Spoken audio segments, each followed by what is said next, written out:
गोंधळकर महाराज यांचं आजचं प्रवचन 23 जुलै. आधी श्रद्धा, मग कृती, नंतर अनुभव.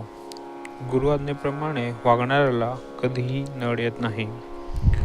राजाच्या राणीला दुपारी जेवायला कसे मिळेल याची काळजी नसते, तसे गुरुचा आधार आपल्याला आहे असे ठाम समजणाऱ्याला कसली नड असणार. लांब उडी घेण्यापूर्वी 4 पावले मागे जावे लागते. परिसरापाशी सोन्यावाल्या रुपयाचे लोखंड व्हावे लागते. तसे गुरुचा पाठी राखेपणा असून आपल्याला जी अधोगती वाटते ती पुढच्या महत्कार्याची पूर्वतयारीच होय.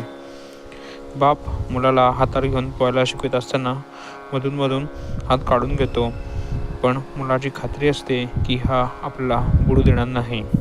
तसा आपल्याला सद्गुरूंचा आधार आहे अशी आपण पक्की. आजारी पडलो तर आपणच पैसे देऊन डॉक्टरवर विश्वास श्रद्धा ठेवतो. औषधाची काही माहिती नसताना ते आपण घेतो. व्यवहारात जर असे काही असेल तर मग श्रद्धा उत्पन्न झाल्याशिवाय आपण नाम घेणार नाही असे म्हणणे बरोबर नाही. डॉक्टरांवर विश्वास ठेवतो याचे कारण असे की आपल्याला जगायची इच्छा आहे. तसे भगवंताच्या प्राप्तीचे तैमय असेल तर मनुष्य त्याचे नाम घेतल्याशिवाय राहणार नाही. आधी श्रद्धा, मग कृती आणि नंतर कृतीच्या फलाचा अनुभव असा व्यवहाराचा नियम आहे. परमार्थामध्ये आपण त्याच मार्गाने जावे.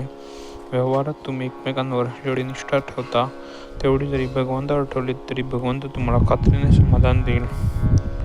आगगाडीत ड्रायव्हरवर विश्वास ठेवून आपण स्वस्त झोप घेतो, त्याचप्रमाणे भगवंतावर श्रद्धा ठेवून काळजी न करता आपण स्वस्थ राहावे.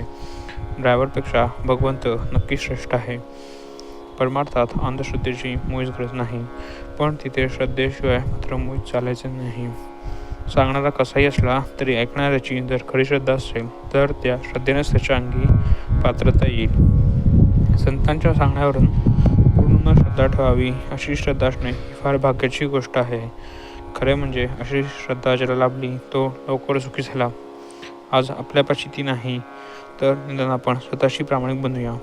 आधी पुष्कळ चिकित्सा करून आपले ध्येय ठरवावे, पण एकदा ते ठरले की मग निश्चयाने आणि श्रद्धेने त्याच्या साधनात राहावे. आपण परमात्म्याजवळ मागावे की तू वाटेल त्या स्थितीत मला ठेव, पण माझे समाधान भंगू देऊ नकोस. माझा मीपणा काढून टाक. तुझा विसर पडू देऊ नकोस. मला अमुक एक तुझ्याजवळ मागावे अशी इच्छा देऊ नकोस. नामामध्ये प्रेम दे आणि तुझ्या शरणी दृढ श्रद्धा सतत ठेव. श्रद्धेशिवाय कधी कोणाला परमार्थ साधायचा नाही. श्रीराम जय राम जय जय राम.